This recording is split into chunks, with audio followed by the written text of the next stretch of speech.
نحمدہ ونصلی علی رسولہ الکریم اما بعد فاعوذ باللہ من الشیطان الرجیم بسم اللہ الرحمن الرحیم السلام علیکم ورحمۃ اللہ وبرکاتہ۔ ہم جو ہے وہ اس وقت سورہ بقرہ کے اوپر جو ہے وہ غور و فکر کر رہے ہیں۔ سورہ بقرہ کی وہ آیات جو اللہ سبحانہ و تعالیٰ نے اپنے حبیب حضرت محمد مصطفیٰ صلی اللہ علیہ وآلہ وسلم کے اوپر اتاری۔ ان زندہ آیات سے ہم کیا نصیحتیں حاصل کر سکتے ہیں، اللہ سبحانہ و تعالیٰ ہمیں کس طریقے سے جو ہے وہ تنبیہ کر رہے ہیں، اللہ سبحانہ و تعالیٰ کس طریقے سے ہمیں بتا اور سمجھا رہے ہیں کہ ہم کس طریقے سے اپنی نفس جو ہے اس کو اپنی کس طریقے سے اللہ سبحانہ و تعالیٰ کی رضا کے اوپر قربان کر سکتے ہیں، اللہ سبحانہ و تعالیٰ کی آیات کو مان کر، اللہ سبحانہ و تعالیٰ کے قرآن کریم کو مضبوطی سے تھام کر۔ اور ہم نے جو ہے وہ اسی اثناء میں جو پچھلا ہفتہ تھا اور یہ پچھلی ایپیسوڈ تھی، اس کے اندر ہم نے جو ہے وہ دوسرے سپارے کا جو رکوع نمبر 13 اور 14 ہے اس کے اوپر جو ہے وہ غور و فکر کیا تھا۔ آج انشاءاللہ العزیز جو ہے وہ ہم رکوع نمبر اس سے جو نیکسٹ 15 اور 16 بنتا ہے اس کے اوپر غور و فکر کریں گے، جس سے مراد یہ ہے کہ انشاءاللہ العزیز آج ہم آیت نمبر 236 سے سٹارٹ کر کے آیت نمبر 248 آیت نمبر جو ہے وہ 248 تک انشاءاللہ جائیں گے، جس کے اندر اللہ سبحانہ و تعالیٰ جو ہے وہ جو چیز اپنے مومنین بندوں کو اور اپنے جو مسلمان جو اس قرآن کریم کو ماننے والے ہیں ان کو، اور اس کے ساتھ ساتھ وہ لوگ جو اس کو نہیں مانتے ان کو مختلف چیزوں سے آپ اس کو یہ کہیں کہ بتا اور سمجھا رہے ہیں انسان کو کہ تم کمزور ہو، ہر وہ چیز جو تم اپنی نفس سے سوچتے ہو اور وہ فیصلے جو تم اپنی نفس سے کرتے ہو اس کے اندر کبھی بھی معاشرے کے اندر جو ہے وہ کسی قسم کی بہتری نہیں آ سکتی۔ مثال کے طور کے اوپر انسان جو ہے اس کو مال سے بے انتہا محبت ہے اور اللہ سبحانہ و تعالیٰ یہ فرما دیتے ہیں کہ وہ چیز جو تمہارے استعمال میں نہیں وہ تم میرے نام پر دے دو، تو مومن بندے کو اور پھر اس کے اندر بھلائی بھی ہے، اس کے اندر بہتری بھی ہے اور وہ مال بڑھے گا بھی، مومن کو یہ بات سمجھ میں آتی ہے اور منافق کو یہ بات سمجھ آ نہیں سکتی۔ اور یہی قرآن کریم جو ہے وہ اللہ سبحانہ و تعالیٰ ہمیں اس قرآن کریم سے جو سمجھا اور بتا رہے ہیں وہ یہی سب چیزیں ہیں کہ اس کے اوپر غور و فکر کرو اور غور و فکر کر کے میرے جو احکامات ہیں اس کے اوپر جو ہے وہ عمل کرو۔ صرف اور صرف دین باتوں کا نام نہیں ہے، دین عمل کا نام ہے، اور جس نے جتنا عمل کر کے دکھایا وہ اللہ سبحانہ و تعالیٰ کے اتنا ہی قریب ہوا۔ جس کے اوپر جو ہے وہ علامہ اقبال نے ایک بہت ہی خوبصورت شعر کہا، بہت ہی خوبصورت شعر جو ہے وہ کہا کہ عمل سے زندگی بنتی ہے، جنت بھی جہنم بھی، یہ خاکی اپنی فطرت میں نہ نوری ہے نہ ناری ہے۔ ایک شخص کلمہ گو ہے مگر اس کی بیوی جو ہے وہ اس کے ظلم کی چکی میں پس رہی ہے، وہ باہر جو ہے وہ خلافت و امامت کے نعرے تو لگاتا ہے مگر اس کو جو اپنا نان و نفقہ ہے اس کا نہیں پتہ، اس کے معاملات جو ہیں اس کے اندر جو ہے وہ نفس کی حلاوت اس کے اوپر جو ہے وہ برے طریقے سے اس میں وہ جکڑا اور پھنسا ہوا ہے، تو در حقیقت قرآن کریم کی روح سے وہ اپنے حساب کو مشکل تو کر رہا ہے مگر وہ دین کا کسی قسم کا کام نہیں کر رہا۔ جس کے اوپر ہم دیکھیں تو جو پچھلا رکوع جہاں پر ختم ہوا تھا اس کے اندر اللہ سبحانہ و تعالیٰ نے ایک چیز کی ممانعت دی اور کہی کہ کوئی خفیہ قسم کی جو منگنیوں کا کانسیپٹ ہے اور جو خفیہ قسم کا جو لڑکا لڑکی کے چکر چل رہے ہوتے ہیں ہمارے اس معاشرے کے اندر کلمہ پڑھ لینے کے بعد،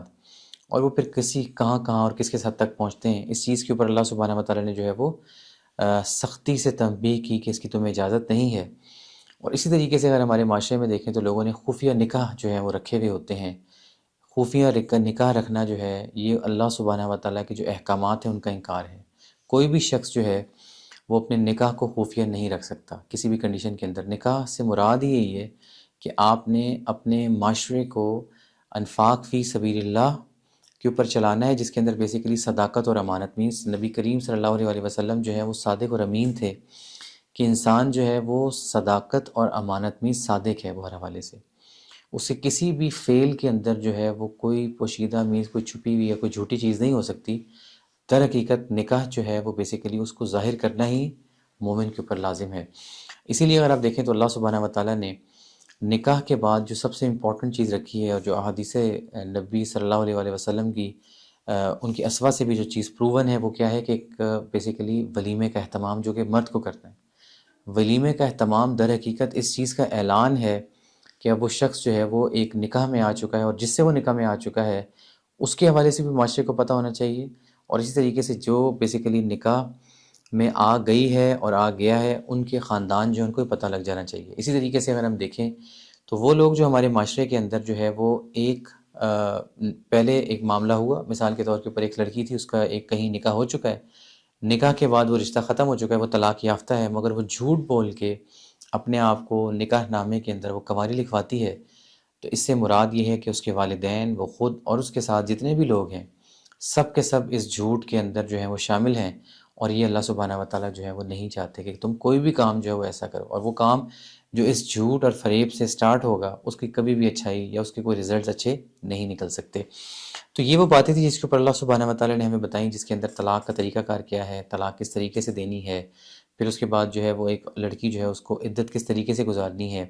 اب اس طریقے سے آپ دیکھیں بہت سی خواتین جو ہیں وہ اپنے ایک ایروگنس کے اندر اپنی نفس کی حلاوت کو پورا کرنے کے لیے اللہ سبحانہ و تعالیٰ کا انکار کرتی ہیں کہ جی ہمیں تو عدت کی ضرورت ہی نہیں ہے، اور آج جو ہے وہ ان کی شادی ختم ہوئی اور نیکسٹ ڈے وہ پھر ایک اور شادی جو ہے وہ کر لیتی ہیں۔ تو اللہ سبحانہ و تعالیٰ جو ہے وہ ہر چیز کو اگر آپ دیکھیں تو بالکل فطرت کے مطابق جو ہے وہ کر رہے ہیں، ہر چیز کا ایک سائنٹیفک بینیفٹ ہے، ہر چیز کا آپ کو معاشرتی بینیفٹ ہے، ہر چیز کا ایک سائیکلوجیکل بینیفٹ ہے، ہر چیز کا ایک فزیکل بینیفٹ ہے۔ اللہ سبحانہ و تعالیٰ کی شریعت کے اندر کسی بھی طرح کی چیز میں آپ کو جو ہے وہ آپ کو کمی نظر نہیں آئے گی۔ اللہ سبحانہ و تعالیٰ کیا فرماتے ہیں کہ تم آسمان کی طرف اپنی جو ہے وہ نگاہ اٹھاؤ اور پھر مجھے بتاؤ کہ اس کے اندر تم کوئی نقص نکال کے دکھاؤ۔ تو اللہ سبحانہ و تعالیٰ کی بنائی ہوئی جو شریعت ہے، اللہ سبحانہ و تعالیٰ کا بنایا ہوا جو نظام ہے، جو اس نے اپنی مخلوق کے لیے بنایا ہے، اس کے اندر اللہ سبحانہ و تعالیٰ نے پرفیکشن رکھی ہے، کیونکہ اللہ سبحانہ و تعالیٰ ہی جو ہے وہ پرفیکٹ ہے، اس کا نظام جو ہے وہ پرفیکٹ ہے۔ اور ہم میں سے وہ لوگ جو یہ کہتے ہیں کہ یہ کتاب جو ہے وہ پرانی ہو چکی ہے اور اس نظام کو ہم نافذ نہیں کر سکتے، غالب نہیں کر سکتے، اور قرآن کریم جو ہے وہ بہت پرانی ہو گئی ہے، اور ویسٹرن ڈیموکریسی جو ہے وہ بڑی ماڈرن ہے، اور ہمیں جو ہے وہ بڑا جو ہے وہ یہ قرآن جو ہے یہ سائنس کا انکار کرتی ہے۔ تو یہ اگر آپ دیکھیں تو یہ ہم سب کے سب وہ لوگ ہیں کہ جس کے اوپر علامہ نے کہا کہ وہ معزز تھے زمانے میں مسلمان ہو کر، اور تم خوار ہوئے تارک قرآن ہو کر۔ تو جب تک ہم قرآن کریم کے اوپر غور و فکر نہیں کریں گے، جب تک اس کو ہم رٹے والی کتاب بنا کے رکھیں گے، اس سے ہمیں کسی قسم کا فائدہ نہیں ہو سکتا۔ In terms of its implementation, I am not seeing کہ اس کو پڑھنے کا ثواب نہیں ہے، پڑھنے کا ثواب ضرور ہے، مگر اس پڑھنے سے بہت زیادہ ثواب تب ہوگا جب اس کے اوپر ہم غور و فکر کریں گے۔ اللہ سبحانہ تعالیٰ کیا فرماتے ہیں آیت نمبر 236 کے اندر کہ تم پر کوئی گناہ نہیں کہ طلاق دو عورتوں کو جب کہ تم نے انہیں ہاتھ نہ لگایا ہو اور ان کے لیے مہر نہ مقرر کیا ہو۔ اس صورت میں تم انہیں ہدیہ دو۔ اب بیسک کیا ہے کہ ہدیہ دو کس طریقے سے کہ استعمال کی کچھ اشیاء تحفہ کر دو، مطلب یہ میں ایڈ کر رہا ہوں، صاحب ثروت پر اس کی حیثیت کے مطابق اور تنگ دست پر اس کی حیثیت کے مطابق، اور عمل خوش اسلوبی سے ہونا چاہیے، اور یہ کیا ہے کہ یہ واجب ہے نیک لوگوں کے اوپر۔ بیسیکلی اگر آپ دیکھیں تو اللہ سبحانہ و تعالیٰ نے، میں ہمیشہ آپ کو یہ کہتا ہوں کہ شروع سے ہمیں ایک قرآن کریم فرقان حمید کے اندر بات سمجھ میں آتی ہے کہ اللہ سبحانہ و تعالیٰ کیا فرماتے ہیں کہ مجھے ایک مان لو، آخرت کے دن پر یقین رکھ لو، اور انفاق فی سبیل اللہ کا اہتمام کرو۔ انفاق فی سبیل اللہ سے مراد ہی یہی ہے کہ آپ نے کیا کرنا ہے، اچھائی کا معاملہ کرنا ہے۔ اب اس کے اندر اگر آپ دیکھیں تو اللہ تعالیٰ کیا فرماتے ہیں کہ تم پر کوئی گناہ نہیں کہ تم عورت کو کیا ہے کہ طلاق دو عورتوں کو جب کہ تم نے انہیں ہاتھ نہ لگایا ہو۔ اب بیسیکلی کیا ہے کہ نکاح ہو چکا ہے، اور نکاح کے بعد جو ہے وہ مرد اور عورت کے جو ازدواجی تعلقات ہیں وہ نہیں ہوئے، اصل جو پوائنٹ ہے، اور حق مہر ابھی اسٹیبلش مینس حق مہر ابھی فائنلائز نہیں ہوا۔ اب اس کو اب اس طرح سے دیکھیں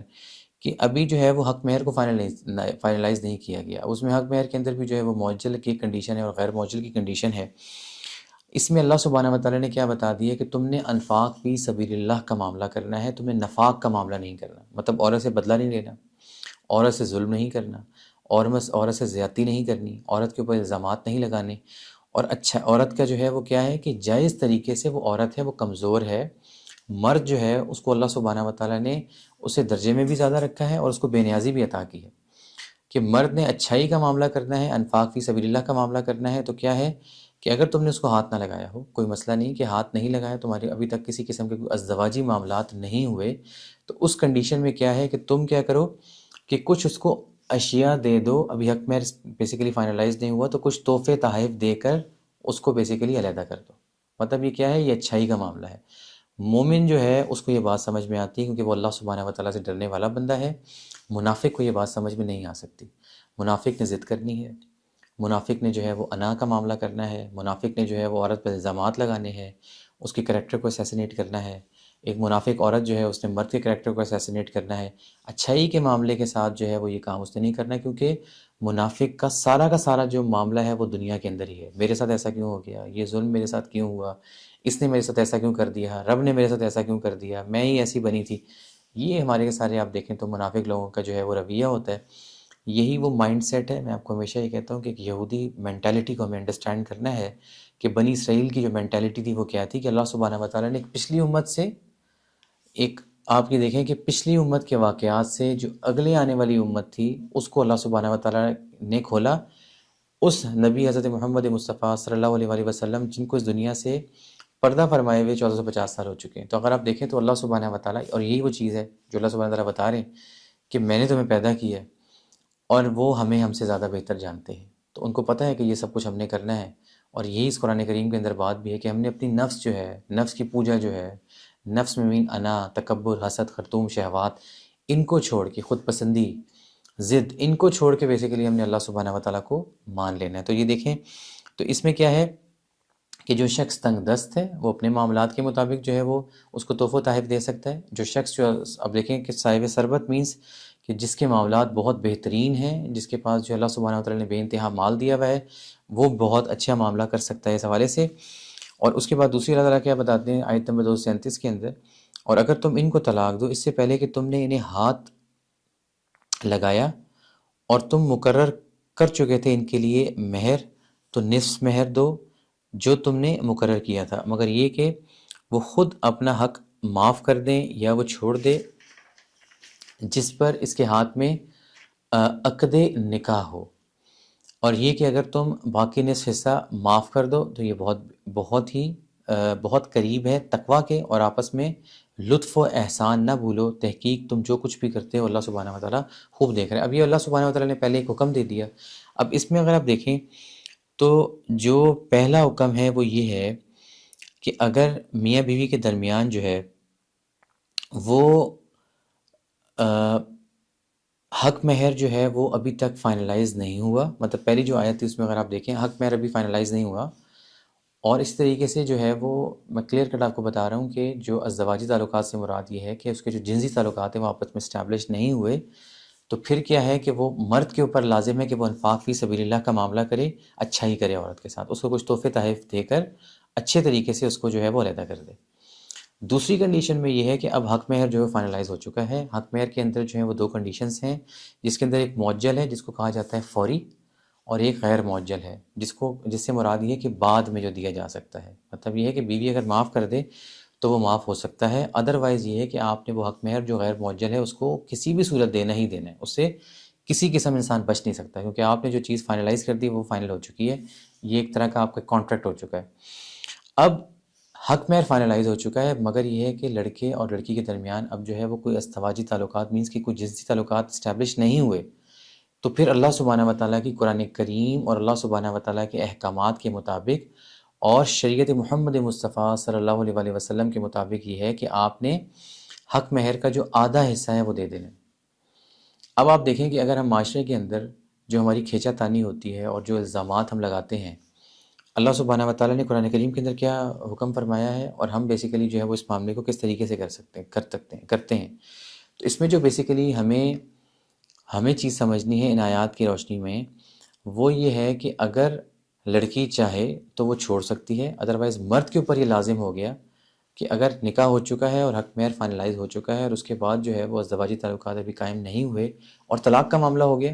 تو پھر یہ ہے کہ جو حق مہر کی جو فائنل ہوئی ہوئی کنڈیشن ہے، جو بیسیکلی فائنل ہوا ہے، اس میں سے آپ نے آدھا دینا ہوگا۔ اب اس میں یہ کہ اگر 1,00,000 روپے حق مہر فائنلائز ہو چکا ہے تو 50,000 روپیز جو ہے وہ اکارڈنگ ٹو قرآن دینا ہے۔ اس سے کوئی بہتری کا معاملہ کرنا چاہتا ہے تو اللہ سبحانہ و تعالیٰ کو یہ بات پسند ہے، کیونکہ اللہ سبحانہ و تعالیٰ اس کے بعد جو انسان کو بیسیکلی آپ یہ کہیں کہ بتا رہے ہیں کہ تم کیا کرو، لطف و احسان کا معاملہ کرو، کہ اللہ سبحانہ و تعالیٰ جو ہے بیسیکلی کس چیز کو انکریج کرتا ہے کہ تحفے تحائف دے دو۔ اصل میں چیز یہ ہے کہ وہ نیکی کرو جو تمہاری نفس کو پسند نہ ہو، نیکی وہ چیز قبول ہوتی ہے، وہ یہ نہیں کہ اپنی خواہش کے مطابق کوئی نیکی کر دی کہ میرا نام بڑا ہو جائے، یہ نہیں ہے۔ نیکی یہ کہ یا اللہ سبحانہ و تعالیٰ میں آپ کی رضا حاصل کرنے کا طالب ہوں، میں آپ کی رضائے الہی کے لیے جو ہے وہ بیسیکلی اس عورت سے اب یہ میرے ساتھ کچھ بھی نہیں کر سکتی، تو ویسے ہی علیحدہ ہو چکی ہے، تعلقات ختم ہو چکے ہیں، مگر میں احسان کا معاملہ کر رہا ہوں، میں کسی شخص کو جو ہے وہ دعوت پہ بلاتا ہوں، یہ لطف و احسان کا معاملہ ہے۔ اس طریقے سے اگر آپ دیکھیں تو میں بیسیکلی کیا ہے کہ ایک دوسرے کی قدر افزائی کرتا ہوں، یہ لطف و احسان کا معاملہ ہے۔ اس کے ساتھ ساتھ اگر آپ دیکھیں تو میں سلام میں پہل کرتا ہوں، یہ لطف و احسان کا معاملہ ہے۔ لطف و احسان سے مراد ہی یہی ہے کہ آپ دیکھیں کہ رسول اکرم کی حدیث مبارکہ کیا ہے کہ ایک صحابی سے پوچھا، مطلب مثال کے طور کے اوپر سب سے پہلے کہ کیا کرو اسلام کے حوالے سے، جو بیسیکلی ہم دیکھیں تو وہ جو 5 پہلے بیسک پلرز تھے وہ بتائے گئے کہ جی سب سے پہلے آپ کیا کرو کہ لا الہ الا اللہ کا اقرار، اوبیسلی لا الہ الا اللہ کا اقرار پورا ایمان حاصل کرنا ایک بڑی لمبی ڈبیٹ ہے، پھر اس کے ساتھ ساتھ کیا ہے کہ نماز کو قائم کرو، پھر اس کے بعد زکوٰۃ کو دو، پھر اس کے بعد یہ کہ حج اگر کر سکتے ہو تو حج کر لو، اور پھر اس کے بعد روزے کو رکھو۔ اب یہ تو وہ بیسیکلی اراکین ہو گئے جو اللہ سبحانہ و تعالیٰ جو ہے وہ انہوں نے ہمیں بتا دی۔ اراکین کے بعد کیا ہے دوسرا معاملہ کہ پوچھا گیا کہ اسلام کیا ہے کہ بھوکے کو کھلاؤ اور سلام جو ہے وہ لوگوں کو سلام پیش کرو۔ اب آپ دیکھیں کہ جو سب سے امپورٹنٹ چیز ہے وہ دین کے اندر کیا ہے، کھلانا۔ لطف و احسان کے اندر بیسیکلی کیا ہے، لوگوں کی خدمت کرنا، لوگوں کے ساتھ احسان کا معاملہ کرنا، لوگوں کے ساتھ مطلب مخلوق کی جو ہے ان کے ساتھ جو ہے وہ احسان کا معاملہ کرنا۔ اب لطف و احسان میں ساری کی ساری وہ اچھائیاں آ جاتی ہیں جو بیسیکلی اللہ سبحانہ و تعالیٰ نے انسان کو بتائی ہیں، مگر کیا کہ انسان نفس کی بربادی بیسیکلی کہ جب وہ نفس ہمارا کا حریص ہوتا ہے تو پھر وہ اپنی تباہی کی وجہ سے، اپنی خواہش کی وجہ سے جو ہے وہ یہ چیزیں نہیں کرتا۔ مہمان نوازی احسان کا معاملہ ہے، مگر ایک شخص سے اس کو تکلیف ہوتی ہے جب گھر میں مہمان آ جاتے ہیں، تو لطف و احسان جو ہے وہ اس کے اندر جو ہے وہ نہیں ہے۔ وہ اللہ سبحانہ و تعالیٰ سے دعا کرے کہ یا باری تعالیٰ مجھے قلب سلیم عطا کرے، مجھے یا باری تعالیٰ مجھے جو ہے وہ عقل سلیم عطا کرے، مجھ پہ اللہ سبحانہ و تعالیٰ جو ہے وہ لطف و احسان کا معاملہ اوپن کر دیں۔ اب دیکھیں نا کہ اللہ تعالیٰ نے قرآن کریم کے اندر کیا فرما دیا کہ اعوذ باللہ من الشیطان الرجیم بسم اللہ الرحمن الرحیم ارأیت الذی یکذب بالدین فذلک الذی یدعو الیتیم۔ اب یہ میں خود بے انتہا جو ہے وہ اس کو پڑھتا بھی ہوں اللہ سبحانہ و تعالیٰ کے فضل و کرم سے اپنی نمازوں کے اندر بھی، کہ اللہ سبحانہ و تعالیٰ مجھے یہ عطا کر دیں۔ اصل جو چیز ہے کہ نہ ہی وہ کھلاتا ہے اور نہ ہی کھلانے کی ترغیب دیتا ہے۔ اب ایسے لوگوں کے بارے میں کیا ہے کہ ان کی دین کے اندر جو ہے وہ کیا ہے، خرابی ہے، انہوں نے دین کو جھٹلا دیا۔ اب ہم دیکھ لیں اپنے معاشرے کے اندر تو اب لوگوں کو کھلانا، ان کے لیے دسترخوانوں کو سجانا، لوگوں کے اندر جب مہمان آتے ہیں ان کی مہمانداری کرنا، یہ ساری کی ساری کیا چیزیں، احسان و کرم کا معاملہ آپس میں بیسیکلی اللہ سبحانہ و تعالیٰ نے کس چیز کا کہا، لطف و احسان کا معاملہ۔ اگر اب اس کو ہم دیکھیں تو ایگزیکٹ ورڈ جو ہے تو تحقیق تم جو کچھ بھی کرتے ہو اللہ سبحانہ و تعالیٰ خوب دیکھ رہا ہے کہ آپ کی رائی کے دانے کے برابر جو نیکی ہے وہ ضائع نہیں ہوگی۔ وہ ایک ایک چیز جو ہے وہ اللہ سبحانہ و تعالیٰ کے فرشتے لکھ رہے ہیں، اور روز محشر جو اوپن ہو جائیں گے۔ اب جو کچھ ہم نے رضائے الہی کیا ہے وہ سب کچھ اوپن ہو جائے گا، اور آپ دیکھ لیں کہ یہ وہ بیسیکلی چیز ہے جو ہمیں سمجھنی ہے کہ ہر وہ چیز جو نفس کو بھلی لگتی ہو، اصل میں نیکی وہ نہیں ہے۔ نیکی وہ ہے جو آپ رضائے الہی کرتے ہیں۔ اصل جو چیز ہے وہ یہ ہے، اس کو ہمیں سمجھنا ہے کہ میں کسی شخص کو اس لیے اس کی مدد کر رہا ہوں کہ میرا نام بلند ہو جائے، اور ایک نیکی یہ ہے کہ میں اس خاموشی سے کروں کہ میرے اور میرے اللہ کے درمیان اور اس شخص کے علاوہ کسی کو پتہ نہ ہو، یہ نیکی قابل قبول ہے۔ ایک شخص جو ہے، اگر ایک عورت مثال کے طور کے اوپر آپ نے جب طلاق کا معاملہ ہو، وہ آپ کے اوپر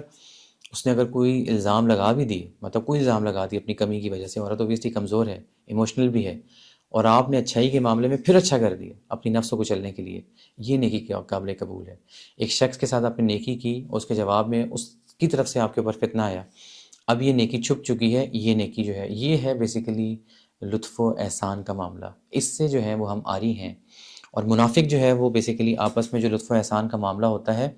وہ اس چیز سے عاری ہوتا ہے۔ اس کے بعد اللہ سبحانہ و تعالیٰ نے انہی آیت کے اندر جو ہے وہ عقد نکاح کی بات کی۔ عقد نکاح سے مراد یہ ہے کہ وہ عورت، اس کا جو ولی ہوگا، مطلب مثال کے طور کے اوپر کیا ہے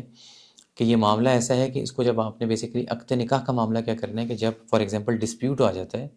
تو اس ڈسپیوٹ کے اندر جو کنسلٹیٹو چیز یہ ہے کہ اللہ سبحانہ و تعالیٰ نے عورت کے لیے کچھ عقد نکاح مینس کچھ ولی رکھ دیے ہیں۔ اس کا بھائی اس کا ولی ہے، اس کا باپ اس کا ولی ہے۔ اب ہمارے معاشرے کے اندر بیسیکلی کیا ہے کہ عقد نکاح کا پہلو جو ہے وہ بیسیکلی بالکل ہی نکال دیا جاتا ہے۔ مطلب یہ کہ مرد ہے وہ عورت کو مار رہا ہے، وہ عورت کو پیٹ رہا ہے، وہ عورت کے اوپر ظلم کر رہا ہے، وہ زیادتی کر رہا ہے۔ اب معاشرہ ایسا بن چکا ہے وہ اوبیسلی کیونکہ ہمارے اندر انفاق فی سبیل اللہ کا معاملہ ہے نہیں، دلوں کے اندر ایمان پورا نہیں ہے، بھائی جو ہے وہ اس کی بیسیکلی عقد نکاح میں آنا نہیں چاہتا۔ اب اس کو کیا ہے جی چھوڑیں، فار ایگزامپل اس کی بیوی، آپ کو اس معاملے سے کیا لینا دینا ہے جی، آپ تو نکل جائیں۔ یہ وہ چیزیں ہیں جو ہمیں اسلام کی سمجھنی ہیں کہ جو وہ ہوتے ہیں نا کہ نیم حکیم خطرے جان، کہ ہم اللہ سبحانہ و تعالیٰ کی آیت کی کوئی بات تو پکڑ لیتے ہیں اور کوئی چھوڑ دیتے ہیں۔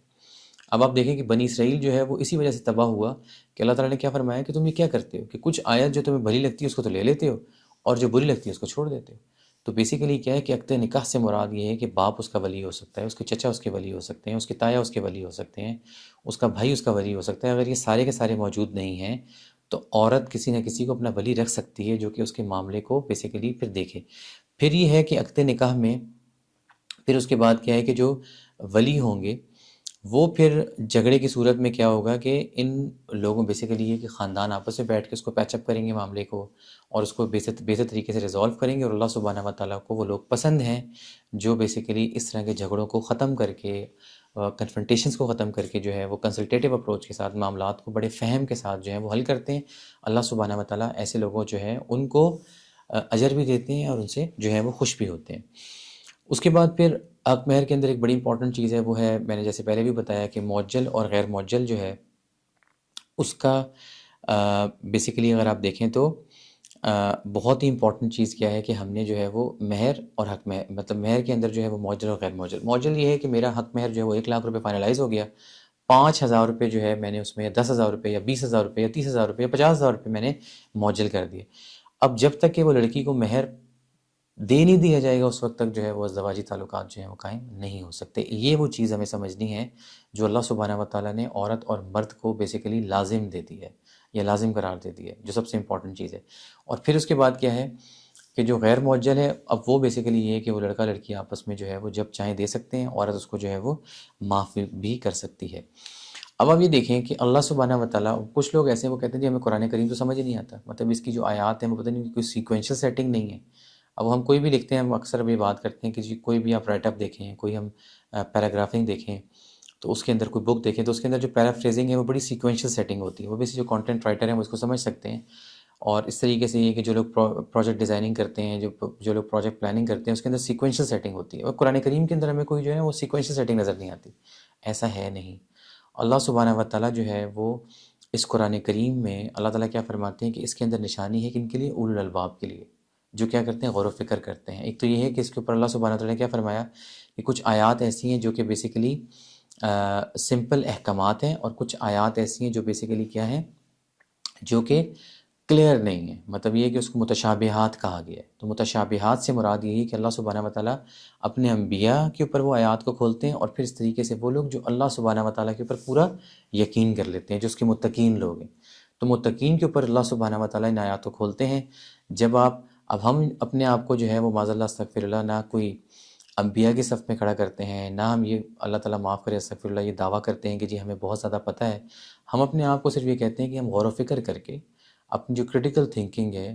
اس کے اندر جو ڈیفرنٹ تفاسیر لکھی گئی ہیں اس کا ایک تقابلی جائزہ لے کر آپ کو بیسیکلی قرآن کریم کی آیات کو اوپن کرتے ہیں، اوپن اپ کرتے ہیں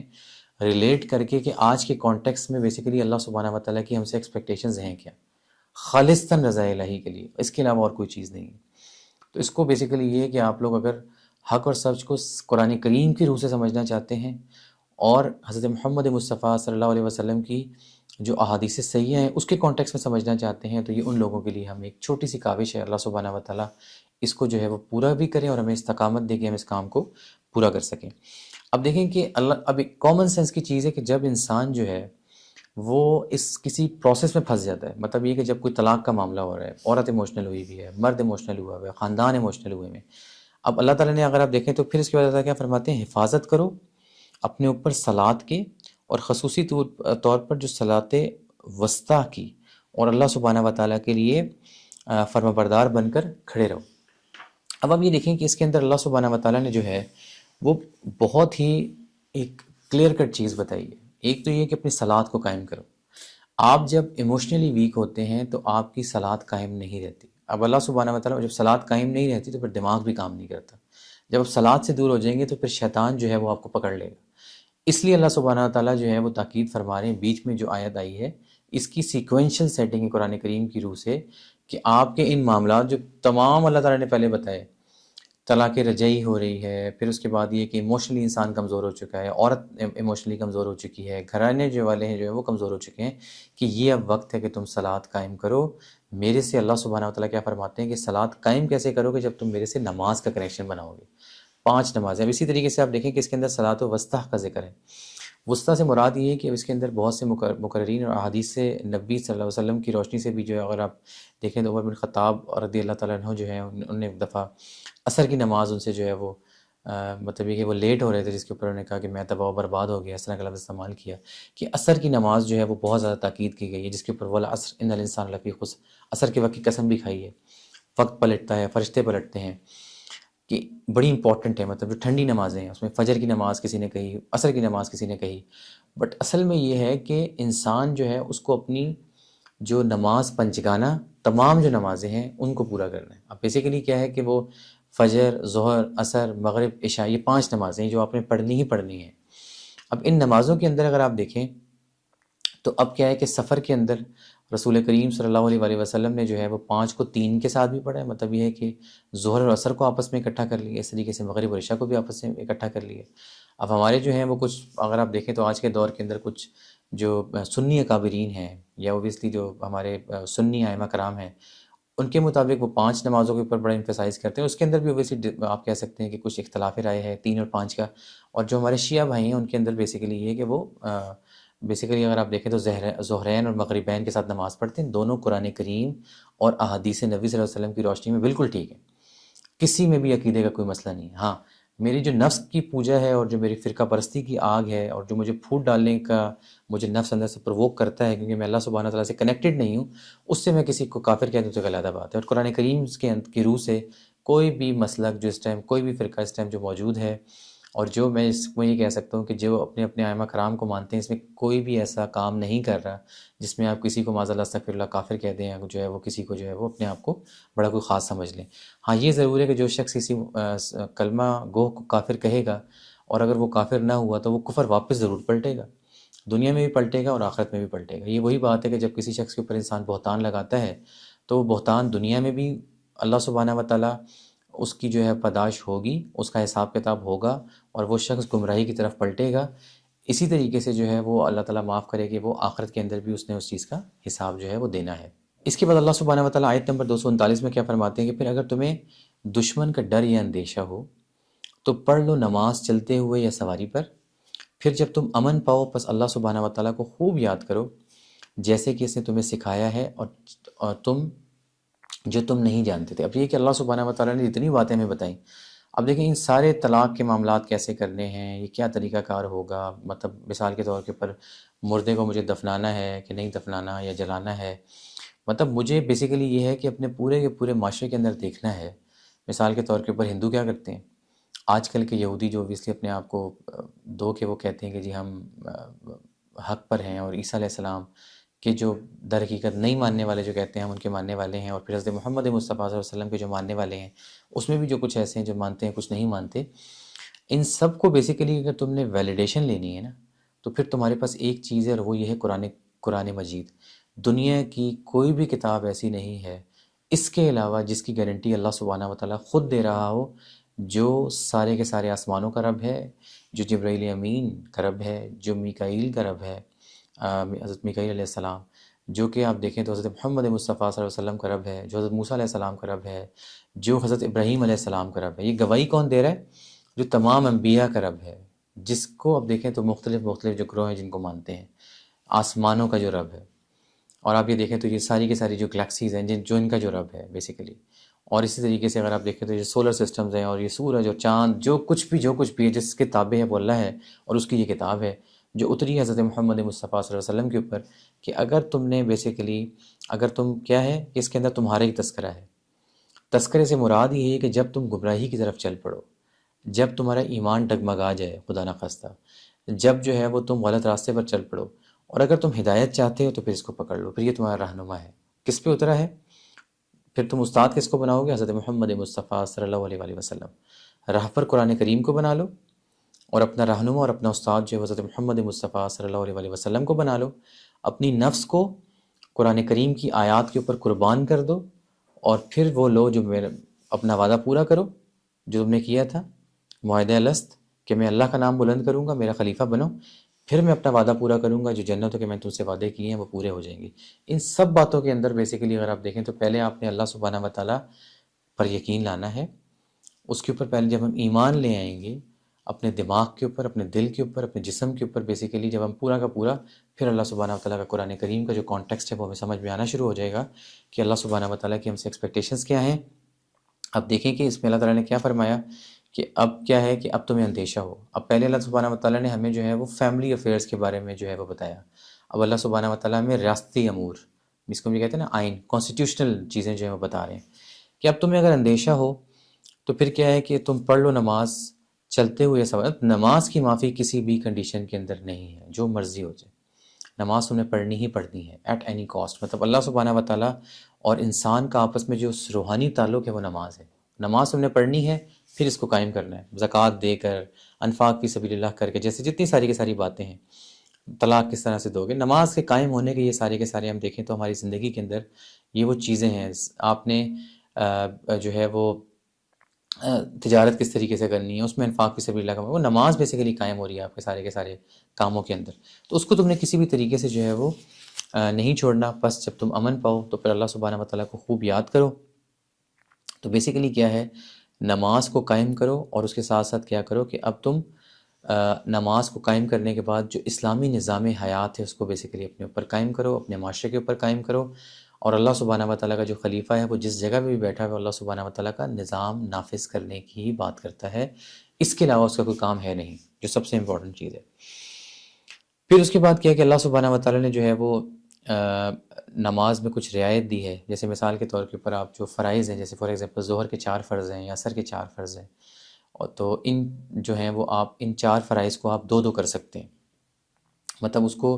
کیسے ہے کہ جیسے مثال کے طور کے اوپر آپ سفر کے اندر ہیں، اب اس میں اب یہ تھا کہ مسلمان ہم اس کو اس طرح سے دیکھ لیں کہ رسول کریم صلی اللہ علیہ وسلم کی جو زندگی ہے اس میں اگر ہم ایکسپیڈیشنز اور غزوات کو اکٹھا کر لیں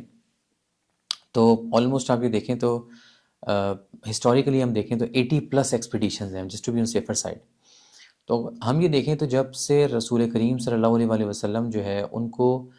نبوت شروع ہوئی، اور شروع ہونے کے بعد پھر ایک وہ تربیت کا جو سارا کا سارا معاملہ تھا کوئی پہلے 10 سے 13 سال کے اندر، اور اس کے بعد اگر ہم لاسٹ 10 ایئرز دیکھیں تو وہ پھر سارے کے سارے یا تو غزوات میں یا پھر ایکسپیڈیشنز ہیں، جی وہ بیسیکلی جنگیں جہاں پہ رسول کریم صلی اللہ علیہ وسلم خود شامل نہیں تھے۔ اب اس کنڈیشن کے اندر بیسیکلی اگر آپ دیکھیں تو ایک جنگ کے معاملے کے اندر سے جب سچویشن ہے تو انسان کو اللہ سبحانہ و تعالیٰ نے یہ آسانی کا معاملہ دیا، بٹ یہ رسول کریم صلی اللہ علیہ وسلم نے خود جو ہے اس سفر کے اندر جو ہے وہ پریکٹیکلی کر کے دکھایا ہے کہ انسان جو ہے وہ اپنی نماز کو چھوٹا کر سکتا ہے۔ فار ایگزامپل اگر وہ سفر کے اندر ہے یا اسی طریقے سے اس کے اوپر کوئی بیماری ایسی ہے جس کے اندر کوئی مشکل آ گئی ہے تو وہ اپنی چیزوں کو چھوڑ سکتا ہے، رعایت ہے اس کے اندر۔ اس کے اندر ایک بڑی ڈیبیٹ یہ ہے کہ جی نوافل اور سنتوں کا کیا معاملہ ہے۔ تو نوافل اور سنتیں پڑھنا جو ہے وہ سنتیں وہ ہیں جو رسول کریم صلی اللہ علیہ وسلم نے کی مگر وہ فرائض میں شامل نہیں ہیں۔ نوافل وہ چیزیں ہیں جو رسول کریم صلی اللہ علیہ وسلم نے کر کے دکھائیں اور اس سے اللہ سبحانہ و تعالیٰ کی خوشنودی حاصل ہوتی ہے۔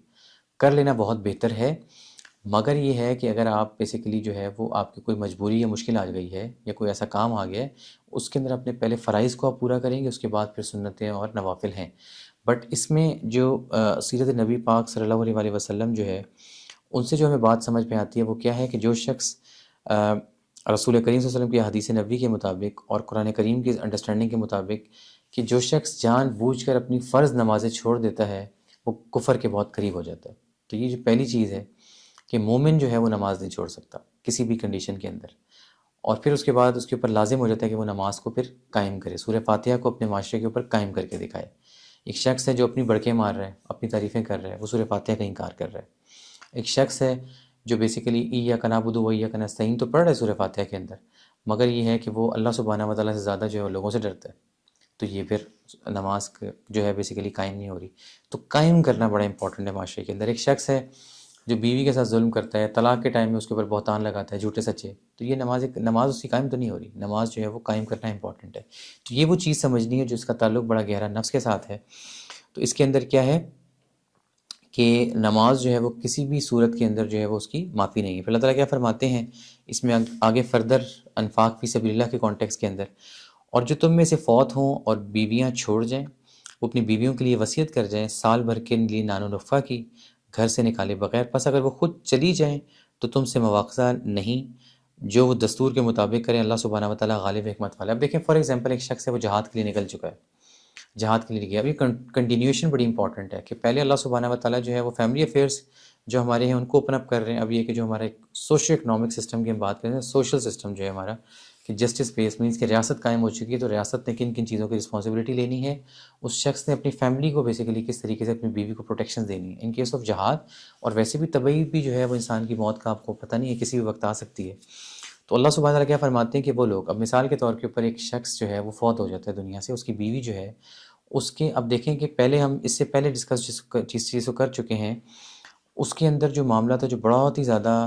امپورٹنٹ تھا، جو ہم نے اس سے پہلے ڈسکس بھی کیا، وہ تھا عقد نکاح کے حوالے سے. اب عقد نکاح کے حوالے سے یہ ہے کہ مرد کا جو خاندان ہے اس کے اوپر لازم ہے کہ وہ میاں کے فوت ہو جانے کے بعد یا شوہر کے فوت ہو جانے کے بعد اس کی بیوی کو 1 سال کی پروٹیکشن دیں کم سے کم. اب دیکھیں یہاں پہ جو ٹائم ہے پورا کا پورا 1 سال کی پروٹیکشن ہے، 12 مہینے کی پروٹیکشن ہے. مطلب اس عورت کا نان و نفقہ، اس کی رسپانسبلٹی، اس کا کھانے پینے کی رسپانسبلٹی، یہ پوری پروٹیکشن کی بات ہو رہی ہے. پوری پروٹیکشن سے مراد یہ ہے کہ اس کی جو بیسیکلی جس کو ہم کہتے ہیں نا کہ گھر کی پروٹیکشن، اس کے بچوں کی پروٹیکشن، اس کی بیسیکلی شیلٹر کی پروٹیکشن، اس کی سائیکلوجیکل پروٹیکشن. اب بیسک جو پوائنٹ ہے وہ یہ ہے کہ اس میں جو مرد اور عورت کے آپس کے جو بیسیکلی ایک طرح کے جو فزیکل ریلیشن شپس ہیں سارے کے سارے، اس کے علاوہ ساری کے ساری پروٹیکشنز جو ہیں وہ پھر اس کے مرد کے جانے کے بعد جو اس کے آپ یہ کہہ سکتے ہیں کہ گھر والے رہ جاتے ہیں، ان کی رسپانسبلٹی ہے وہ دیں. اس کے اوپر بہتر چیز یہ ہے کہ مردوں کو یہ چاہیے کہ وہ یہ وصیت بھی کر سکتے ہیں. یہ وصیت جو ہے اس کا وراثت کے قانون سے کوئی تعلق نہیں ہے، مطلب وراثت کا جو رائٹ اس کو ملنا ہے وہ ملنا ہی ملنا ہے، وہ علیحدہ قانون ہے. تو اس کو کیا ہے کہ لوگ جان چھڑانے کے لیے اس کو لنک کرتے ہیں، اب تو جی ہم نے اس کو وراثت کی چیزیں دے دی ہیں تو بس یہ تو چیز ختم ہو گئی. ایسا نہیں ہے، یہ علیحدہ چیز ہے، اور جو وراثت کا اس کو اللہ سبحانہ و تعالیٰ نے حق دیا ہے وہ اس کو ملے گا ہی ملے گا. اور اللہ تعالیٰ کیا فرماتے ہیں کہ اللہ سبحانہ و تعالیٰ غالب ہے اور حکمت والا ہے. میں نے تمہیں حکم فرما دیے، اب اس حکم جو ہے اس کو کیا کرو کہ تم بیسیکلی مانو ہی مانو. عدت کا جو ٹائم ڈیوریشن ہے وہ 4 مہینے 10 دن ہے.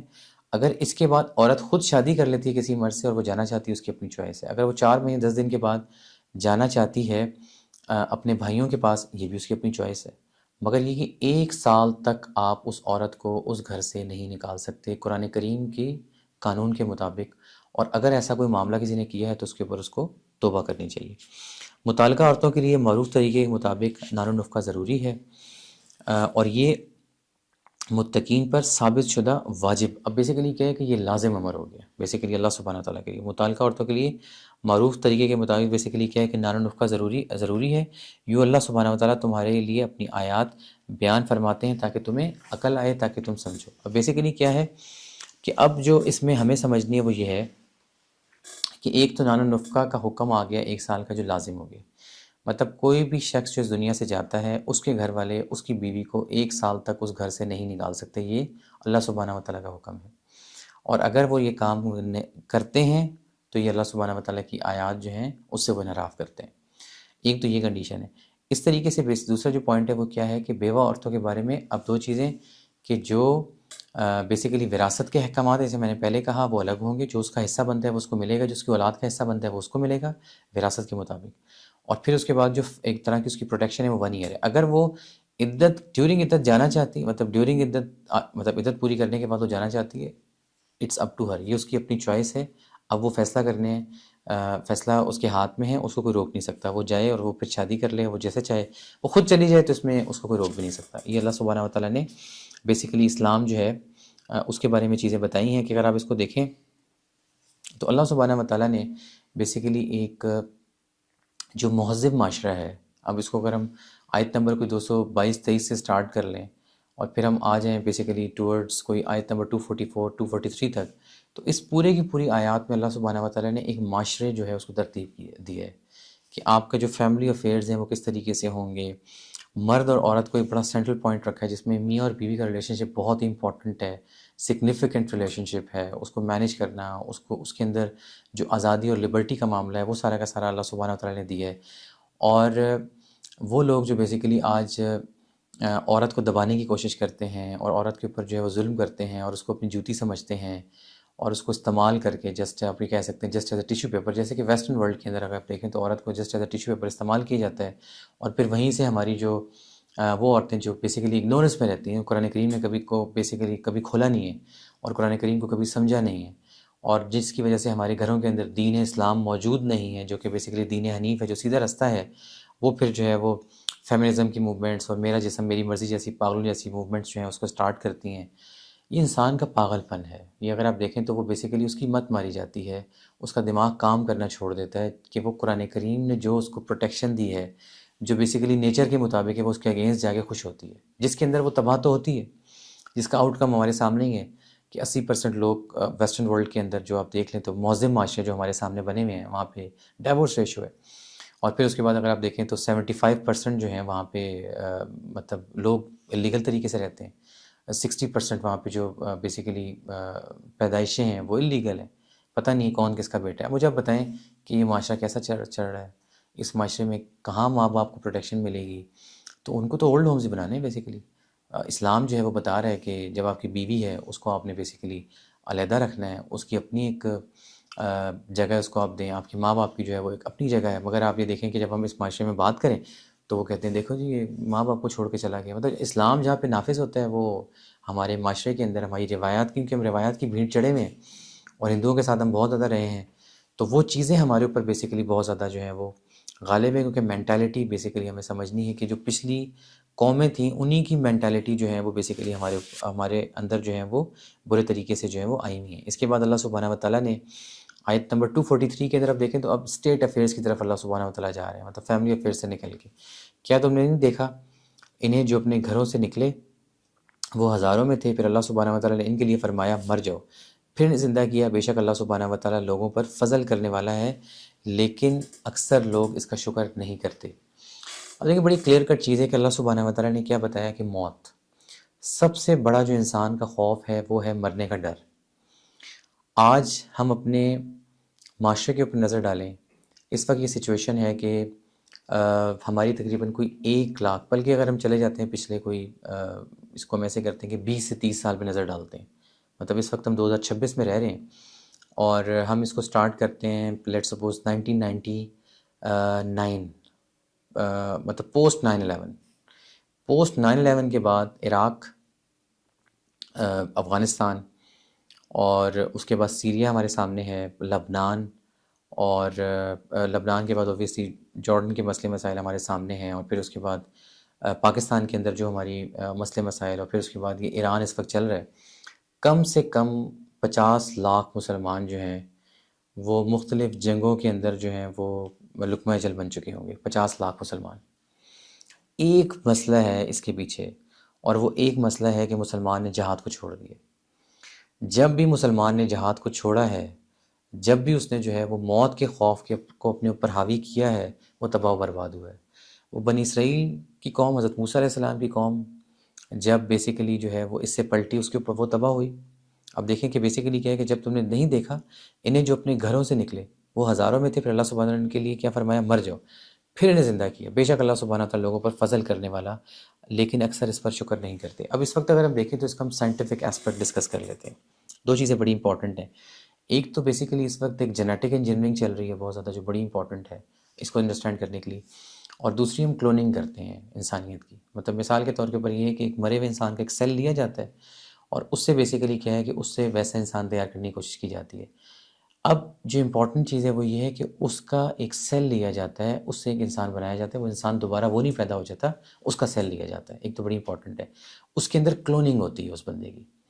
اس وقت یہ سائنس اس کے اوپر کام کر رہا ہے، اور اگر یہ سائنس یہ کام کر لے، اور جس کے اندر وہ بہت ساری کوششیں بھی کر رہے ہیں، مثال کے طور کے اوپر بہت ساری جو انہوں نے وہ جو لیونگ تھنگز ہیں اس کے اوپر وہ بیسیکلی اس وقت اس کی وہ کوشش کرتے بھی جا رہے ہیں،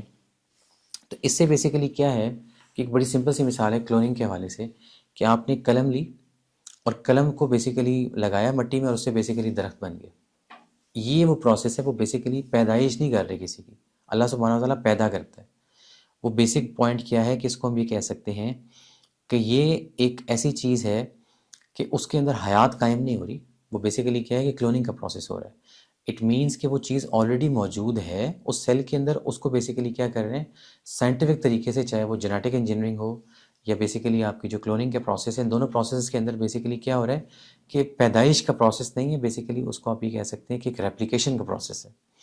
ویئر ایز اللہ سبحانہ و تعالیٰ جو ہے جو اس قرآن کریم کے اندر ہمیں بتا رہے ہیں، جو جس ویسے پہلے بھی بتایا ہے، وہ یہ ہے کہ میں تمہیں مار دوں گا، اور مرنے کے بعد میں دوبارہ بیسیکلی کیا ہے کہ ڈومز ڈے،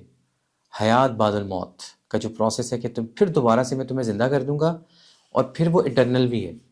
وہ نہ ختم ہونے والی چیز ہے. ویئر ایز جو اب انسان جو کچھ کام کر رہا ہے اس کے اندر بیسیکلی اگر آپ دیکھیں تو اس کے اندر کہیں پہ بھی وہ نہ ختم ہونے والی چیز نہیں. ویئر ایز اللہ سبحانہ و تعالیٰ جو انسان کو بتا رہا ہے وہ یہ بتا رہا ہے کہ وہ نہ ختم ہونے والی چیز ہے، کہ حیات بعد الموت، کہ قیامت قائم ہوگی، دوبارہ سے تمہیں پیدا کر دوں گا، پھر تمہارے اوپر جو ہے وہ موت نہیں آئے گی، بلکہ موت خود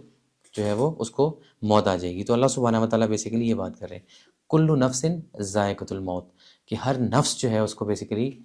کیا کرنا ہے، موت کا مزہ چکھنا ہے. تو موت اٹ سیلف ایک مخلوق ہے. اگر آپ دیکھ لیں فرشتوں کو بھی اللہ سبحانہ وتعالیٰ نے جو ہے وہ موت دے دینی ہے، جو بیسیکلی انسان کی جان نکالنے آتے ہیں، تو سب کو موت آ جانی. اور یہی وہ چیز ہے جو ہمیں سمجھنی ہے کہ یہ کیا ہے، آخرت کا دن، جس کے اوپر ایک کیا رہ جائے گا، ایک فانی چیز رہ جائے گی، ایک بقا رہ جائے گی، ایک زندہ چیز رہ جائے گی، ایک جاوید چیز رہ جائے گی، ایک بیسیکلی کیا ہے کہ وہ علم و حکمت والی چیز رہ جائے گی، اور ایک ہی ذات رہ جائے گی. اور وہ ذات کس کی ہے؟ اللہ سبحانہ و تعالیٰ کی. اس کے بعد اس نے جس کو چاہنا ہے اس کو زندہ کر دینا ہے، اور جس کو چاہنا ہے اس کو زندہ نہیں کرنا. تو یہ ہم نے سمجھنی ہے کہ اور ہم سب نے اللہ سبحانہ و تعالیٰ کی طرف لوٹ کر چلے جانا ہے. ان للہ و انا الیہ راجعون. یہی وہ چیز ہمیں سمجھنی ہے، اور یہی اللہ سبحانہ و تعالیٰ ہمیں بات بار بار سمجھا رہے ہیں جو ہمیں سمجھ میں نہیں آتی. اب پہلے اللہ تعالیٰ نے بتا دیا کہ دیکھو ان کو خوف، اب ایک امت کو کھولنے سے پہلے اللہ تعالیٰ نے بتا دیا کہ تم نے دیکھا میں نے کیسے ان کو زندہ کیا، کہ میں تو زندہ کرنے کی طاقت رکھتا ہوں. اب اس کے اوپر اللہ تعالیٰ کیا فرماتے ہیں، اور تم اللہ کی راہ میں، اب دیکھیں نیکسٹ ٹائم اگر ہم آ جائیں تو اگلی جو اللہ سبحانہ و تعالیٰ آیت نمبر 244 کو اوپن اپ کر رہے ہیں،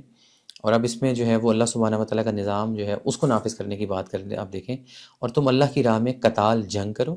اور اچھی طرح سمجھ لو کہ اللہ سبحانہ و تعالیٰ سب کچھ جاننے والا ہے، اور سب کچھ اللہ ہی سبحانہ و تعالیٰ جاننے والا ہے.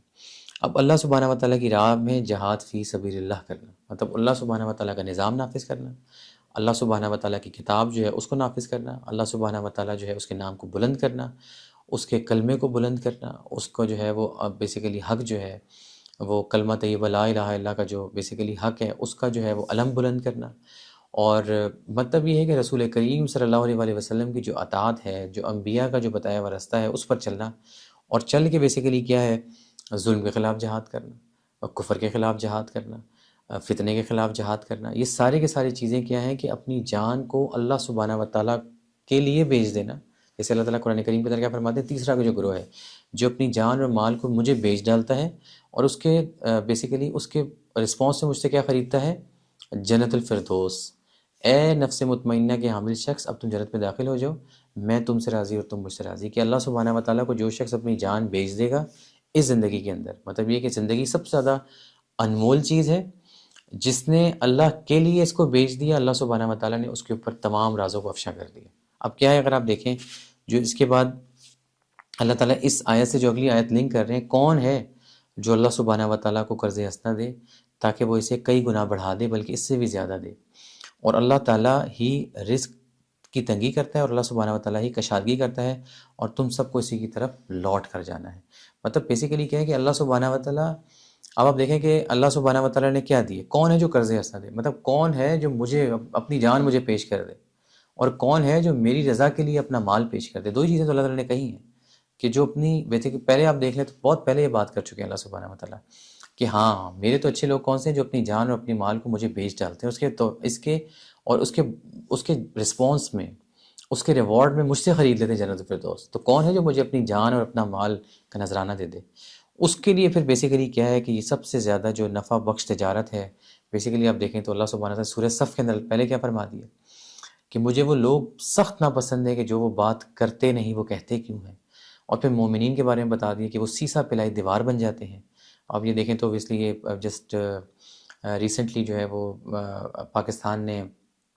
ایک جو ہے وہ انڈیا کے خلاف جو جنگ کی تھی، اس کے اندر وہ جو ایک ٹرم انہوں نے وہاں سے بیسیکلی جو ڈرائیو کی تھی قرآن کریم سے، وہ ٹرم بیسیکلی کیا تھی کہ سیسا پلائی دیوار. مطلب یہ وہ لوگ ہیں جو اللہ سبحانہ و تعالیٰ کے لیے سیسا پلائی دیوار بن جاتے ہیں. اب وہ جمعیت چھوٹی ہے یا بڑی وہ میٹر نہیں کرتی، اصل پوائنٹ یہ ہے کہ وہ اللہ کے لیے کھڑے ہو گئے. اصل اب دیکھیں کہ اللہ سبحانہ و تعالیٰ اسٹیپ بائی اسٹیپ بتا رہے ہیں کہ جب تم سیسا پلائی دیوار بن جاؤ گے تو پھر دیکھو کہ تمہیں میری نصرت آنی ہی آنی ہے، اور موت تب تک آ نہیں سکتی جب تک کہ میرا فرشتہ نہیں آئے گا، اور تم مجھے بیسیکلی پیش کر دو۔ اب جس نے بیسیکلی اللہ سبحانہ وتعالیٰ جو ہے اس کے لیے اپنی جان اور اپنے مال کو پیش کر دیا، تو یہ پھر سب سے زیادہ جو بیسیکلی نفع بخش تجارت ہے کہ اللہ سبحانہ وتعالیٰ نے اس کے اوپر جو ہے وہ قبر کھول دی، قبر سے موت کا خوف اٹھا لیا، اس کی موت کے وقت اس کو بیسیکلی جو ہے وہ خوش کر دیا، بیسیکلی اس کو بیسیکلی موت کے خوف سے آزاد کر دیا، اور بیسیکلی کیا ہے کہ اس کو مرنے سے پہلے مرنے کی مینس اللہ سے ملنے کی خواہش میں بے چین اور بےتاب کر دیا، مقام رضا جو ہے وہ اس کو عطا کر دیا، اور اس کا حساب کتاب جو ہے وہ ختم کر دیا۔ یہ ساری کی ساری چیزیں ہیں جو شہید جو ہے اس کو اللہ سبحانہ وتعالیٰ نے انعامات کے اندر دینی ہے۔ اب آپ دیکھیں کہ ہم نے بالکل اس طریقے سے جیسے موسیٰ علیہ السلام کی قوم جو ہے وہ جہاد سے بھاگ گئی تھی ایک دور کے اندر، آج انہی کا قصہ اللہ تعالیٰ ہم پہ اوپن اپ کر رہے ہیں، جیسے آج حضرت محمد مصطفیٰ صلی اللہ علیہ وسلم کی جو امت ہے وہ جہاد سے پیٹھ دکھا کے بھاگ گئی ہے، جس کی وجہ سے 50 لاکھ لوگ لقمہ اجل بن چکے ہیں، اور کتنے بنیں گے یہ ہم دیکھتے ہیں، اور آپس میں پھوٹ ڈال کے نفاق کی وجہ سے، کوئی شیعہ ہے، کوئی سنی ہے، کوئی وہابی ہے، کوئی بریلوی ہے، کوئی دیوبندی ہے، کوئی کچھ ہے، کوئی کچھ ہے، مگر وہ کیا ہے کہ یوں تو تم سید بھی ہو، مرزا بھی ہو، اغوان بھی ہو، یہ تو بتاؤ کیا تم مسلمان بھی ہو؟ مطلب کہنے کا جو مقصد ہے وہ یہ ہے کہ قرآن کریم تو سیدھی بات بتا رہا ہے کہ بھئی دین حنیف کو پکڑ لو، اور دین حنیف تو کیا ہے؟ کلمہ طیبہ لا الہ، مجھے حکم ازا لا الہ الا اللہ، اللہ کا نام بلند کرو، اس کے علاوہ تو کوئی حکم ہی نہیں ہے۔ مگر ہم جو ہے وہ پارٹیوں میں گھستے ہیں، کوئی جو ہے وہ عمران خان کا جیالہ ہے، اور کوئی جو ہے وہ نواز شریف کا جیالہ ہے، کوئی زرداری کا جیالہ ہے، کوئی کسی کا جیالہ ہے، کوئی کسی کا جیالہ ہے۔ اللہ سبحانہ وتعالیٰ کا جیالہ کون ہے یہ امپورٹنٹ ہے، اللہ کا عبداللہ کون ہے، اللہ کا بندہ کون ہے، اللہ کا نام کون بلند کر رہا ہے، اللہ کو صرف اور صرف جو کرائٹیریا ہے وہ یہی ہے، متقین کون ہے، کفر کرنے والے کون ہیں، اور منافق کون ہیں۔ یہ تین ہی گروہ ہیں قرآن کریم کے اندر، تین ہی گروہ اللہ تعالیٰ نے بتا دیے۔ ایک نے دنیا خرید لی، ایک وہ کہتے ہیں جی ربنا آتنا فی الدنیا حسنۃ، اب تم جو بھیج رہے ہو آگے مجھے پتہ ہے کہ تمہارے اعمال کیسے ہیں، اس کے حساب سے میں فیصلہ کر لوں گا۔ تیسرا گروہ جو ہے جس نے اپنی جان بیچ ڈالی مجھے، اور وہ لوگ جو اللہ کی راہ میں مارے گئے، زندہ ہیں، کھاتے بھی ہیں اور پیتے بھی ہیں۔ اب دیکھیں رزق کی ٹینشن ان کی ختم ہو گئی، میں تمہیں دوں گا، قبر میں بھی وہ بیسیکلی کیا ہے کہ انجوائے کریں گے، گلیکسیز کو اوپن کر دیا جائے گا، تمام آسمانوں جو ہے ان کو اوپن اپ کر دیا جائے گا۔ وہ آپ دیکھیں نا حدیث کو پڑھیں تو صحیح کہ جب انسان مومن کی جو ہے وہ دنیا سے جب وہ بیسیکلی اس کی روح کو لیا جاتا ہے تو وہ کیسے جو ہے وہ فرشتے اس کو پروٹوکول کے اندر تمام آسمانوں سے باقاعدہ سٹیپ بائی سٹیپ پروٹوکول کے مطابق وہ اللہ تعالیٰ تک پہنچتا ہے، اور پھر اس کا وہ کلام ہوتا ہے۔ وہ کلام کے بغیر تھوڑی ہو سکتا ہے کہ اے نفس مطمئنہ کے حامل شخص اپنے جنت میں داخل ہو جاؤ، میں تم سے راضی ہوں۔ یہ تو اللہ تعالیٰ آپ دیکھیں کہ کس طرح کی بات کر رہے ہیں۔ ادھر ہم تبلیغیں بھی کر رہے ہوتے ہیں، اور موت کا بھی موت کچھ بھی نہ کرو جی، مر جاؤ گے تو مر جاؤ، تو پھر اس کے بعد موسیٰ علیہ السلام کی جو آج قوم جو بیسیکلی غلط راستے پہ چل کے بنی اسرائیل ہوئی ہے، اور اللہ سبحانہ وتعالیٰ کی نے بیسیکلی اللہ کے قرآن نے ان کو راندہ درگاہ کی ہے، ان کا مقابلہ کیسے کرنا ہے، کس طریقے سے آپ جو ہے وہ پاور کو گین کر سکتے ہو اگر موت کا ہی خوف ہے۔ موت کا خوف تو اللہ تعالیٰ قرآن کریم میں بتا ہی نہیں رہے، مگر ہماری تو تمام تبلیغوں کے اندر جو ہے موت ہی کا خوف ہے، مر جاؤ گے، پھر مر کے کیا ہوگا، یہ نہ کرو وہ نہ کرو۔ تو وہ ایک ایسا روڈیمنٹری مائنڈ سیٹ بنا دیا جس کے اندر نہ کوئی پروگریس ہے، نہ اللہ سبحانہ وتعالیٰ کی معرفت ہے، نہ اس کی پہچان ہے،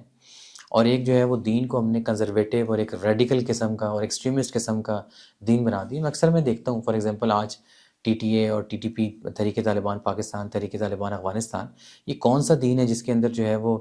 جو دین اقرا سے سٹارٹ ہو رہا ہے، اور اس اقرا کے اندر بچیوں کی تعلیم جو ہے وہ اس کو منع کر دی۔ مطلب یہ تو دماغی سوچ کا مسئلہ ہو سکتا ہے۔ قرآن کریم تو بیسیکلی گلوبل ریلیجن ہے، پوری دنیا کے لیے ہے، وہ تو ٹرمپ کو بھی تبلیغ دینے کے لیے بتاؤ، آپ نے بتانا نتن یاہو کو بھی بتانا ہے کہ قرآن کیا کہہ رہا ہے، یہ تو اس لیے ہے۔ اور ہمارا مائنڈ سیٹ یہ ہے کہ وہاں بھی بیٹھا ہوا ہے کہ جی بریلوی ٹھیک ہے کہ نہیں ہے، اور ہماری ڈسکشنز یہ ہیں کہ ہم نے جو ہے وہ موٹر بائکس کے اوپر کیسے بیٹھنا اور کیسے نہیں بیٹھنا، اور تربوز کیسے کاٹنا اور کیسے نہیں کاٹنا، اور ہاتھ کدھر باندھنے اور ہاتھ کدھر نہیں باندھنے۔ اور جو اللہ کے دشمن تھے، جو دین اسلام کے خلاف تھے، انہوں نے آپ دیکھیں کہ مسلمانوں کا حال کیا کیے کہ 50-60 لاکھ تو میں آپ کو بتا رہا ہوں ریکارڈڈ ہیں، نان ریکارڈڈ تو کروڑوں لوگ ہیں جو لقمہ اجل بن چکے ہیں۔ اور اسی وجہ سے اگر آپ دیکھیں تو اب ایک چیز ہے جو میں نے آپ کو بتائی کہ اس کے اوپر رسول کریم صلی اللہ علیہ وسلم کی حدیث مبارکہ بھی ہے۔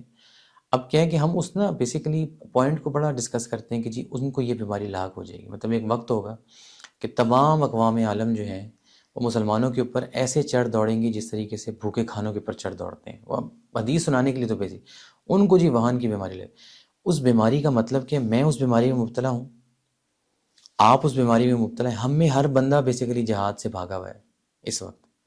اور اس طرح سے بالکل جیسے کہ موسیٰ علیہ السلام کی قوم تھی، اب دیکھیں ہم ان کو بیسیکلی سمجھنے کی کوشش کرتے ہیں کہ اللہ سبحانہ وتعالیٰ نے ایک تاریخی مثال، ایک کیس ہسٹری کو اوپن کیا۔ پہلے یہ کہ موت دے کے زندہ کرنے والی میں ہوں، تو میں قبر میں زندہ کر دوں یا قبر میں تم پر عذاب جاری کر دوں، کیونکہ تمہاری موت کے وقت جب تمہاری فرشتہ جان نکالتے ہیں تو میں تمہیں دیکھ رہا ہوتا ہوں۔ وہ پورے پروٹوکول سے فرشتے آتے ہیں، وہ ایسا نہیں ہوتا کہ بغیر پلاننگ کے سب کچھ ہو گیا، بڑی پلاننگ کے ساتھ ہوتا ہے۔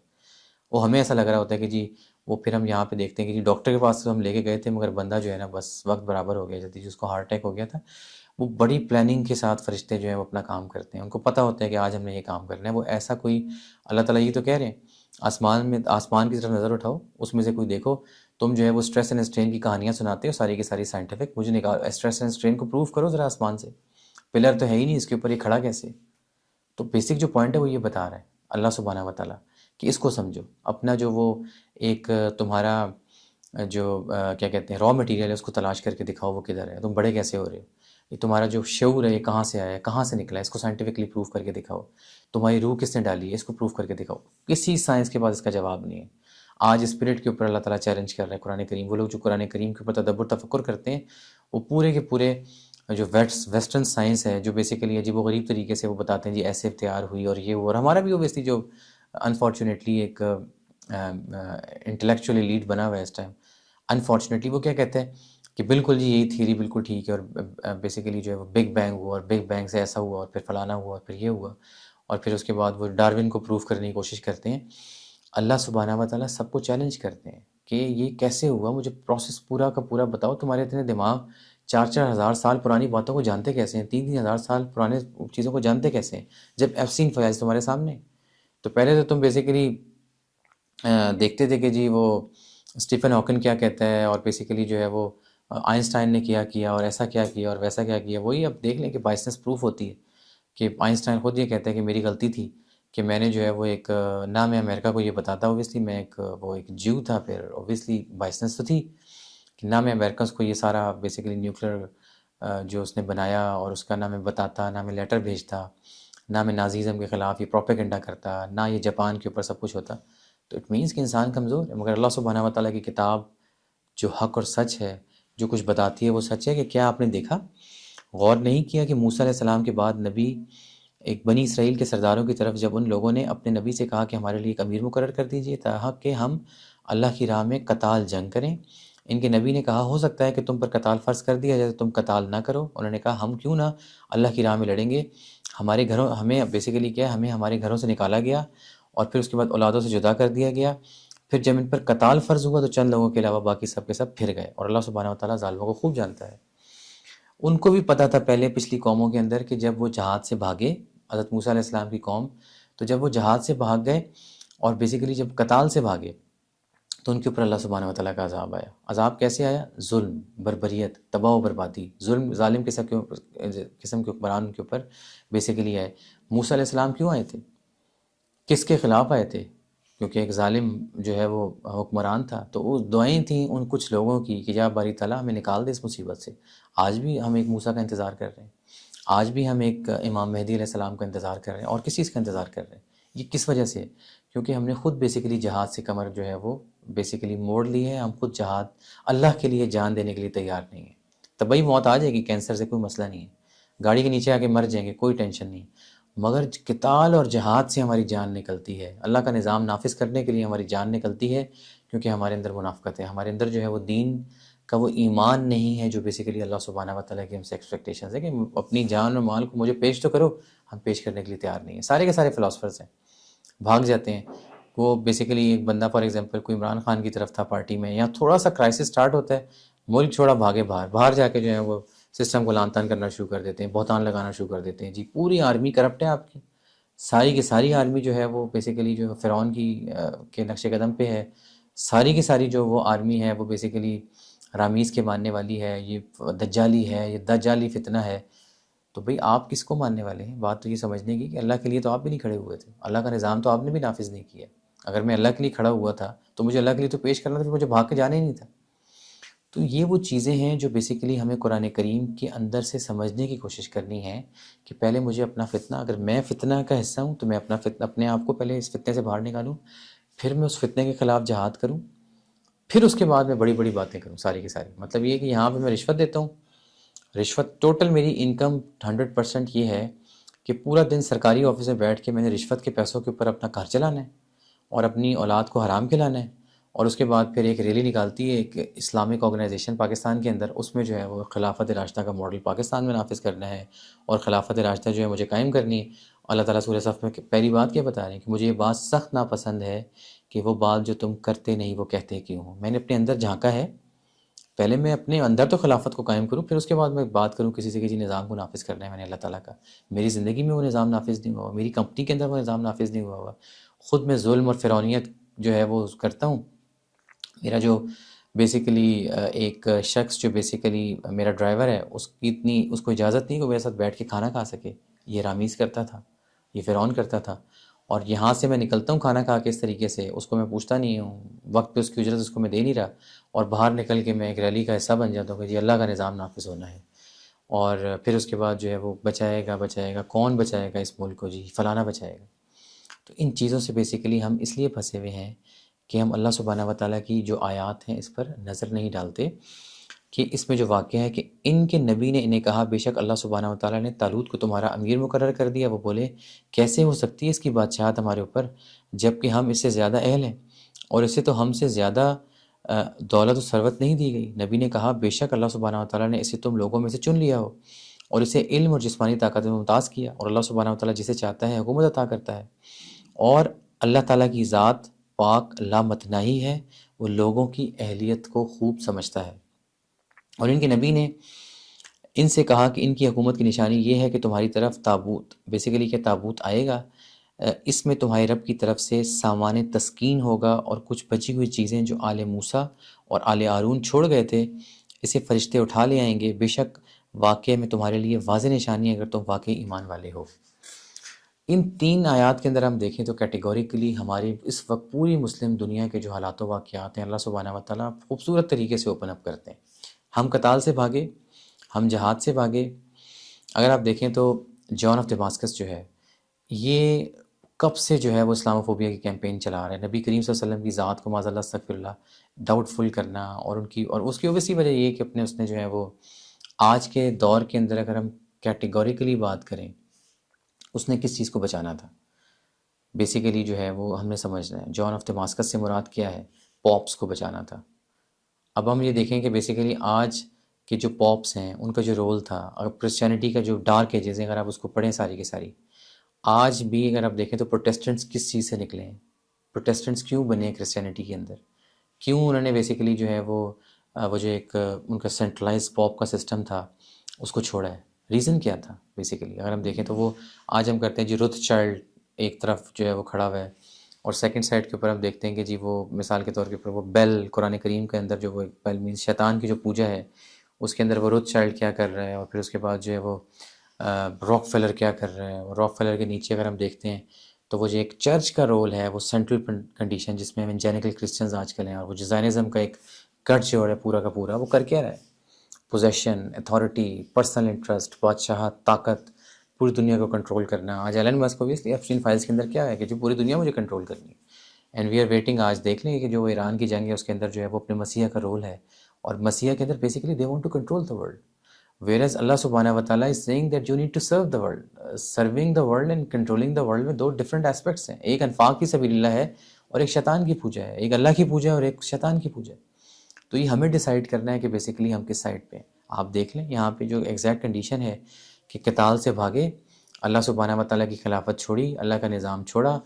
خود دعائیں کی تھی موسیٰ علیہ السلام کے لیے، مگر جب موسیٰ علیہ السلام جو ہے وہ پردہ فرما گئے پھر تباہ و برباد ہوئے،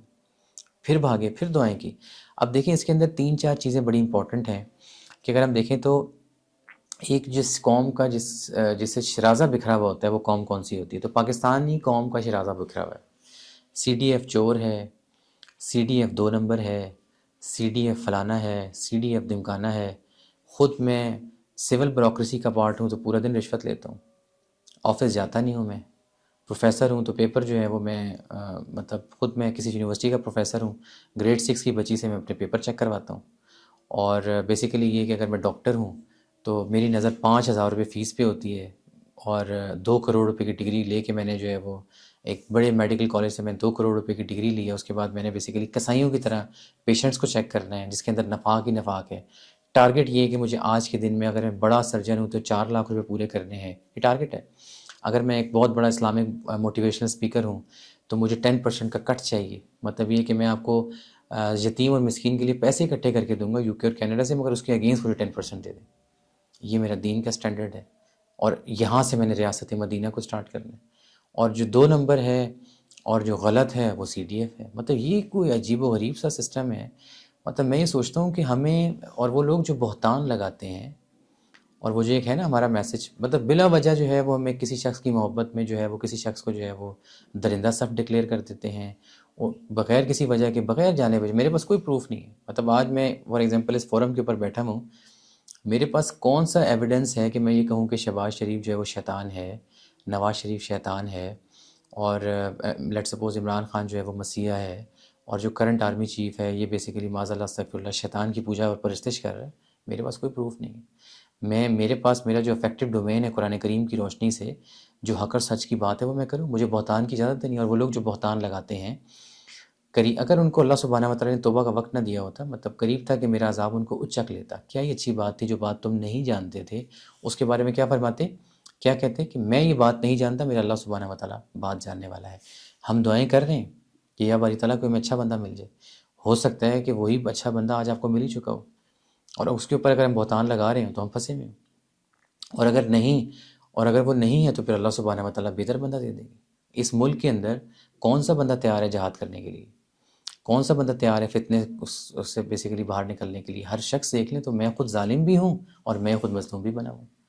مطلب پیسہ میں نے حرام کا کھانا ہے اور پھر دسترخوان بھی لگانا ہے اور اس کے بعد نظام الہی بھی نافذ کر دینا ہے، تو ایسے نظام الہی تو نافذ نہیں ہوتا۔ نبی کریم صلی اللہ علیہ وسلم کی زندگی میں تو انہوں نے کبھی معاذ اللہ استغفر اللہ اس چیز کو انکریج نہیں کیا کہ شاہ سلیمان کی طرح تم پیسے کما لو اور خلافت و امامت تمہیں میں دے دوں گا عمر بن عبدالعزیز کی طرح کی، تو ایسی تو خلافت و امامت نہیں ملتی۔ تو راستہ میرے پاس شاہ سلیمان والا ہے، اور جو بیسیکلی وہ بنو امیہ کے ہم دیکھ لیں تو جو یزید کا ایک کنٹینیویشن تھی ایگزیکٹ اسی طریقے سے جیسے یہاں پہ تھا۔ اور پھر جب اللہ سبحانہ و تعالیٰ جو ہیں انہوں نے، اب دیکھیں تو جو قصہ، اب ہم قصے سے بیسیکلی سمجھنے کی کوشش کرتے ہیں کہ حضرت شمویل علیہ السلام جو ہیں یہ اللہ کے نبی تھے، ایک صاحب ثروت مینس کہ وہ لوگ جو بیسیکلی کامن سینس رکھتے تھے، جو تھوڑے سے کرٹیکل تھنکر بھی تھے اور تقویٰ کے حوالے سے بھی بہتر تھے، انہوں نے دعائیں کرنے کے بعد جو ہے وہ چلے گئے شمویل علیہ السلام کے پاس، اللہ کے نبی تھے، کنٹیسٹنٹ تھے۔ انہوں نے کیا کہا کہ اب ہمارا جو امیر ہے نا اس کو آپ بنا دیں، بڑا جو امپورٹنٹ چیز ہے اب آپ امیر کو بنائیں، کیونکہ جو سب سے امپورٹنٹ چیز ہے وہ یہ ہے کہ اب ہمارا امیر ہونا چاہیے۔ امیر، اب مومن جو ہے وہ تو اللہ تعالیٰ کی بات ماننے والا ہوتا ہے، اس کو تو بیسیکلی عہدہ چاہیے ہی نہیں ہوتا مومن کو، ادھر تو سارا مسئلہ ہی عہدے کا ہے، مجھے وزیر اعظم بناؤ تمہارے سارے پاکستان کے مسئلے حل کر دوں گا۔